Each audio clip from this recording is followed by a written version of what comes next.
আমরা সংবাদ পাইছি 2টার সময়, ট্রিপল লাইনের সংবাদ পাইছি। পাওয়ার মাত্র আমি ঘটনাস্থলে আসি, আইসা লোকজনের মাঝে জানতে পাই যেখানে লোক একটা পড়ে গেছে নিখোঁজ।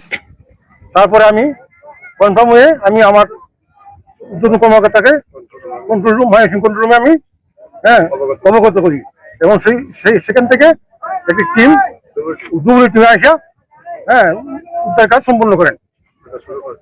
উদ্ধার কাজ শুরু করার পরে দিয়ে আনুমানিক 15-20 মিনিট মধ্যেই রাত উদ্ধার করিয়ে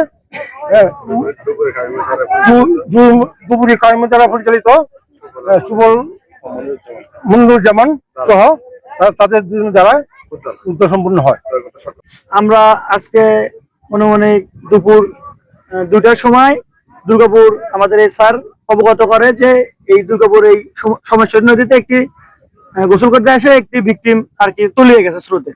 তার সংবাদের ভিত্তিতে এবং তার কথায় আমরা সাহায্য করার জন্য ময়মনসিংহ টিম নিয়ে এখানে 5টার একটু আগে উপস্থিত হয় এবং আমরা রেডি হয়ে এখানে কাজ শুরু করে আমরা ইতিমধ্যে কাজ 15 থেকে 20 মিনিট কাজ করার মধ্যে আমরা ভিকটিম থেকে পানির তলে এসে এখানে প্রায় 25 থেকে 30 ফিট গভীরতা ছিল, হয়তো ডিজার ছিল, এই গর্তের মধ্যে থেকে আমরা তাকে পাই এবং উদ্ধার করে আমরা এখানে পুলিশ উপস্থিত ছিল, আমরা পুলিশের কাছে লাশটা হস্তান্তর করি।